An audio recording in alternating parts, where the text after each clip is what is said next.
반갑습니다. 레조토피아의 김웅식입니다. 이번 시간에는 한국 산악운동 50년 야화라는 부제를 갖고 있는 송경석 선생님께서 쓰신 등산 반세기 중에서 조선 산악회 모태 백령에 대해서 알아보도록 하겠습니다.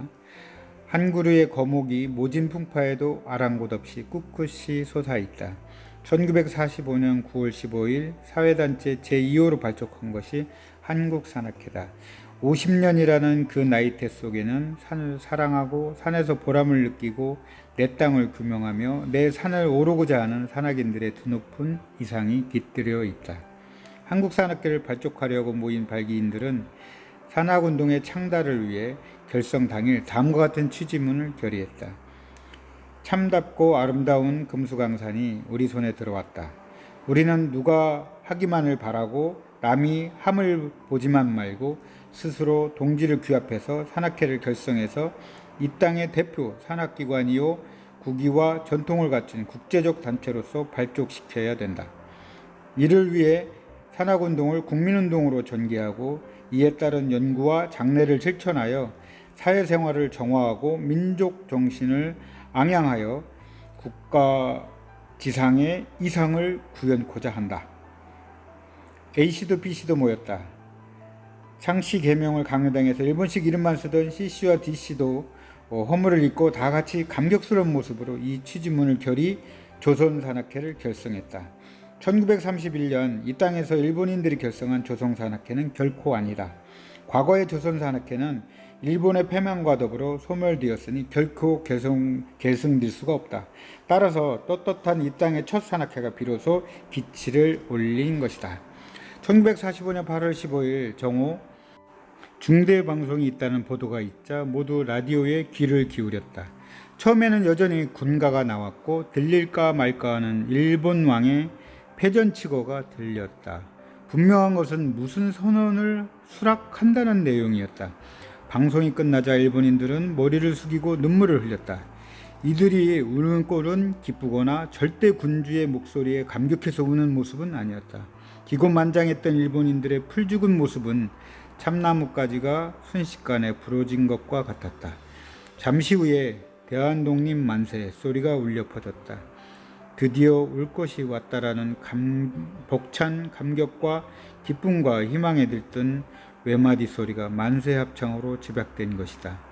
일부 사람들은 국방세 곳에 각반을 찬 자신의 모습도 잊은 채 계속 만세를 불렀다. 광복 며칠 전 미국의 B-29 폭격기가 폭탄이 아닌 보조 기름통을 떨어뜨렸었는데 이때 경방단은 물에 적신 가마니를 던지고 모래와 물을 뿌리는 등 총국을 벌였었다. 1945년 초부터 서울의 학생들은 수원 등지의 비행장을 닦는 근로봉사에 동원되어 수업을 제대로 못하는 형편이었다. 당시 학교 교사엔 무기가 없는 늙은 일본군들이 들어와 차지하고 있었고 학생들은 만 17세부터는 간이 조모를 받고 일본군으로 소집될 처지였다. 그런가 하면 이인석이라는 지원병이 중국 전선에서 졸다가 죽었는데도 중국 전투에서 전사했다고 나니와 부시를 냇가리던 이 팔근이라는 자의 전쟁 외침이 한참이던 그런 판국이었다. 우리 고유한 이름조차 일본식으로 고쳐진 마당이니 일본인 행사를 하는 철 없는 범죄가 당연한 것으로 받아들여지게 되었는지도 모른다. 등교 시에는 일본 왕의 사진을 거둔 학교 앞에 봉안전에 절을 해야 했고 우리말과 글은 물론 귀축미영이라는 구호 아래 영어가 없어진 지도 오래되었다. 당시 식량은 콩, 깻묵과 감자 등이 주식이었는데 이것조차 양이 모자랐고 집집의 모든 녹그릇은 군수용으로 쓰기 위해 공출이라는 이름으로 빼앗아 갔다. 그러나 처서를 앞둔 마지막 무더위 속에 36년간의 일본 통치가 순식간에 끝나고 광복의 서광이 비치기 시작한 것이다. 일본인과 잘 어울렸던 K씨, 관동군에 몸 담았던 A씨, 일본말만 쓰던 Y씨가 한자리에 모였다. 우선 전장에 끌려가 죽지 않고 살아남은 것이 기뻤다. 그 순간은 과거의 잘못을 들출 계제가 아니었다. 서울의 서북쪽 옛부터 서울 토박이 중인들이 살았던 채부동, 내수동, 누화동 등은 이른바 서대문파 산악인들의 본거지였다. 앞서 1945년 일본의 침략전쟁을 축원하기 위해 소위 성전완수 기원 등행단의 이름으로 백두산 등행이 이루어졌었으나 그 후 전황이 일본에 불리해지자 이러한 등산도 금지되었다. 등산은 단지 50km 군사경보 따위의 군사훈련으로 탈바꿈했고 일부의 뜻있는 선구자들을 제외하고는 등산은 동명상태에 들어갔다. 그러나 서대문파는 이 같은 상황 속에서도 꿈틀거렸다. 백령에는 한국인들만의 등산 클럽이었다. 이 백령에는 원래 어몽섭 씨를 중심으로 처음에는 금요일이라는 이름을 내걸고 서대문에서 만나 주로 서울 근교의 산에서 주말 등산을 하던 단체였다. 태평양 전쟁이 치열해지자 우리들의 젊은이들은 징병이나 징용을 당하게 되었다. 그러나 군수산업체 직원들은 징용은 면할 수 있었다. 엄씨는 징용 면제 특혜가 있는 석탄 산업체를 경영하고 있었다. 엄씨는 자신이 경영하는 해주의 사마연탄에 백령의 회원들을 취직시켜 징용을 면제받게 해주어 이들의 산악활동을 도왔다. 백령의 회원들은 일본 산악인들과 겨루어 서울 근교의 암벽에서 갖가지 초등 기록을 세웠고 금강산 직선봉 암벽에서도 베리에이션 루트의 초등을 이룩하였다. 적설기 등반을 위해 몇몇 회원들을 일본에 보내 스키 훈련을 하게 하기도 하였다. 1932년에서 1940년에 이르는 시기에 한국에서 활약한 일본의 클라이머는 조선 철도국의 이야야마 다소, 그리고 경성제대의 이지미 세이지, 그리고 함경도 흥남의 제약사인 사이토 다치모토 등이 있었다. 한편 1923년에 원산 스키클럽이 발족하여 삼방스키가 성행하고 있었다. 1936년 겨울에 교토제대의 백두산 적설기 등반은 적지 않은 영향을 끼쳤다. 미에 자국받은 한국에 거주하는 일본 산악인들은 등산 무대를 서울 근교의 암벽 등반에서 적설기 금강산, 관모봉 백두산, 북수백산, 부전고원 등으로 옮겼다. 백령에는 이런 추세에서 한때 일본인들과도 어울린 우리 한국인을 포함한 순수 한국인들만의 모임으로 꾸준히 산악활동을 전개했다. 다만 한국 등산 산악 운동의 뿌리일 수도 있는 백령에 대한 증언만은 들어보자. 산악회 회원이었고 한국산악회 창설 회원이었던 고 이재수 씨의 생전 이야기다. 금요에서 발전한 백령에는 무슨 사상적 이념을 추구하거나 지하 독립운동을 하는 단체가 아니고 일본 산악인들과 교류하는 한국 산악인들의 모임일 뿐이다. 일본 친일 분자들이 가입하려고 할 때는 큰 논란이 있었으나 대동단결이라는 큰 뜻을 살려 능력을 평가해서 가입시킨 적도 있었다. 하지만 굳이 지금 그들의 이름을 밝힐 필요는 없겠지요. 다만 전쟁 중 우리의 젊은이들을 징병이나 징용에서 보호한 엄홍섭 리더의 배려가 초기 한국의 산악운동의 큰 원동력이 되었다고 봅니다. 그러나 그분이 광복전 해주에서 급소하셨으니 그분이 품고 있던 개인적인 뜻은 알 길이 없습니다. 일제 때 세브란스 이전 산악부의 창설 멤버이며 리더였던 방현 박사는 이렇게 증언했다. 백령에는 비밀 결사는 아닙니다. 광복전 한국 학생 산악운동의 핵심은 세브란스 이전 산악부, 보전 산악부, 양정고부 산악부 등이 있었습니다. 비록 경선제대나 경성중학교 등의 일본 학생 산악부와 겨룰 만큼 큰 힘은 없었지만 천부적으로 능력 있는 산악인들만이 모여 나름대로 산악운동을 주도했던 겁니다. 당시 개성있고 암벽기술이 탁월한 산악인들은 모두 모여 있었죠. 자연히 엄웅섭 씨가 리더가 되었습니다.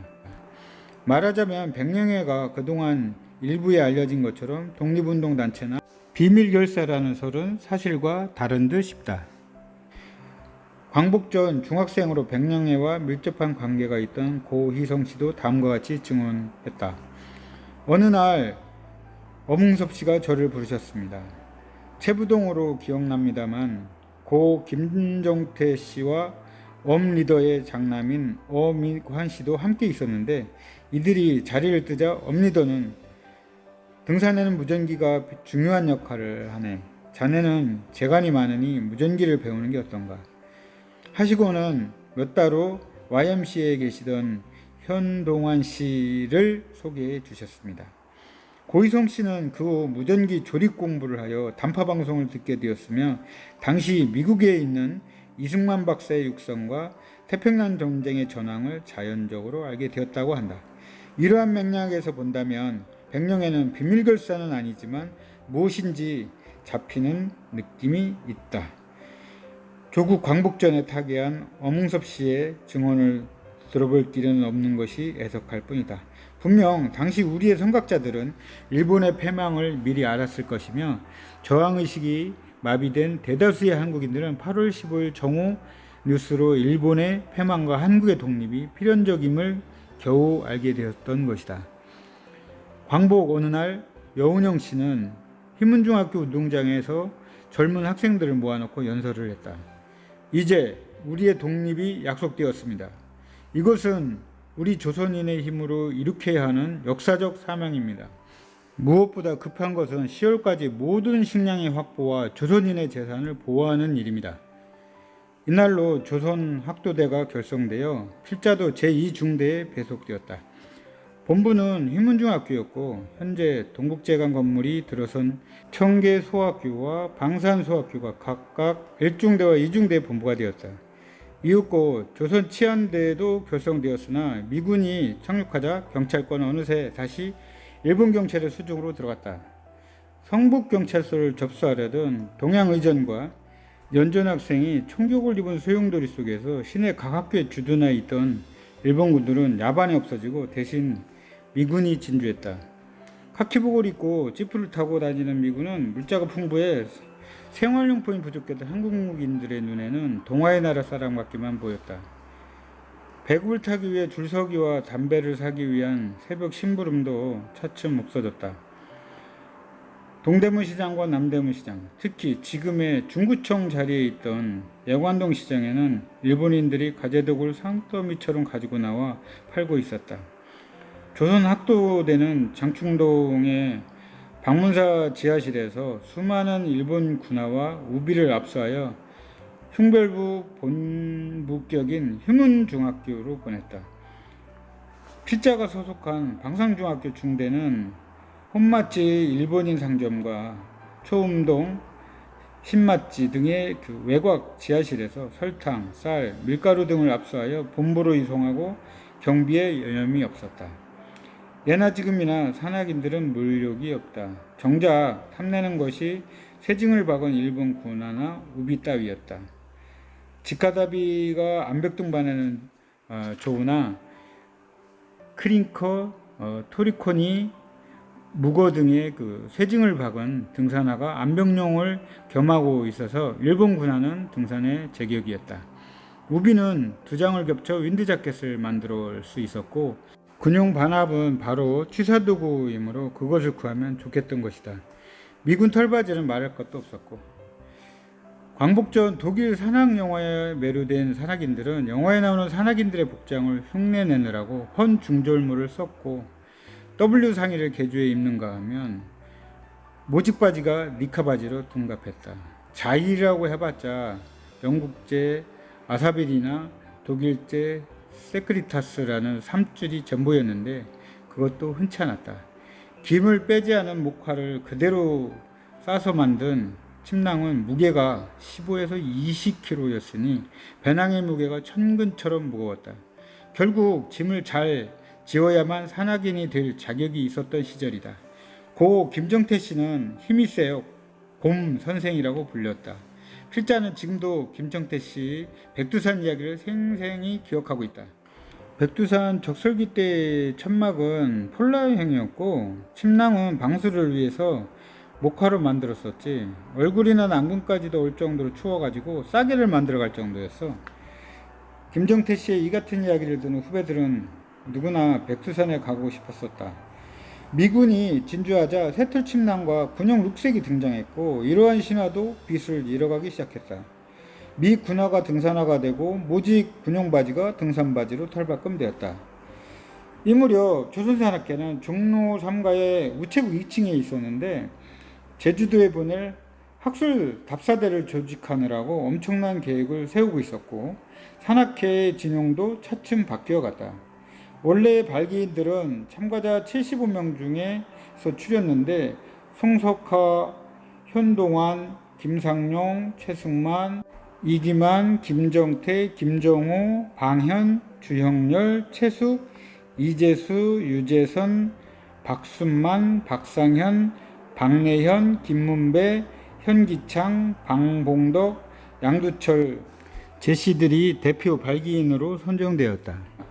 19명 중 100명의 회원이 11명이나 되었다. 발기인에 이어 조직이 발표됐다. 초대 회장에 송석하, 부회장엔 김상용, 최승만, 고문에는 이상백, 신성우, 민원식 등이 추대되었다. 이사 선출은 발기인들이 예정한 인사를 망라했는데 순수 산악이라고 보다는 당시 사회각층에서 활동하고 산악회와 인연이 있는 인사가 선출되었던 것이다. 당연히 회장단 3명을 포함해서 현동환, 김교철, 금철, 조병학, 박용덕, 이응렬, 김용구, 제시들이다. 언론인, 금융인, 종교계, 의학계, 체육계, 예술계, 학술계를 망라한 것인데 현재 한 명도 생존하고 계시지 않는다. 감사에는 정보라 씨와 이토고 씨가 선출되었다. 당시 회무의 집행은 사실상 간사들에 의해 좌우되었다. 이 전통적인 간사제도는 회무의 그 중액을 이룰 실무진이기도 하거니와 간사를 거쳐야 이사로 선임될 수 있는 첫 단계 여건격인 되는 셈이었다. 물론 이사가 회의의 의결이나 총회 위임 사항을 합의 의결하고 회의 운영에 중요한 방향타 구실을 하겠지만 사실상 운영면의 지도보다는 구성상의 역할이었고 간사진이 집행지도를 겸한 사실상의 집행부인 셈이었다. 간사회는 김정태, 김정호, 김용학, 김도시, 이기만, 이재수, 방현, 방복덕, 박순만, 박상현, 박내현, 주형렬, 전우진, 최수, 현기창 제시들로 100명회가 그 골격을 이루고 있었다. 현재 5명이 생존하고 계신데 그중 2분은 지방에 거주하고 계신다. 즉 한국산악회 전신이 100명회는 아니고 중요 멤버가 100명회 출신이었던 것뿐이다. 무르익은 뜻은 결실을 해야만 했다. 조선산악회호는 순풍을 만나 순탄한 출항을 했고 나침판을 응시하면 되었다. 회원을 위한 사업도 시급했다. 그 첫 사업이 조국 광복 기념 등산회였다. 송경석 선생님께서 쓰신 등산 반세기를 통해서 산악강국 대한민국의 최초의 산악회 태동에 대해서 살펴보는 시간을 가졌습니다. 레조토피아 TV 시청해 주셔서 대단히 감사하고요. 레조토피아는 올바른 산행문화와 레저문화 창출을 위해서 더욱더 노력하도록 하겠습니다. 여러분들 감사합니다.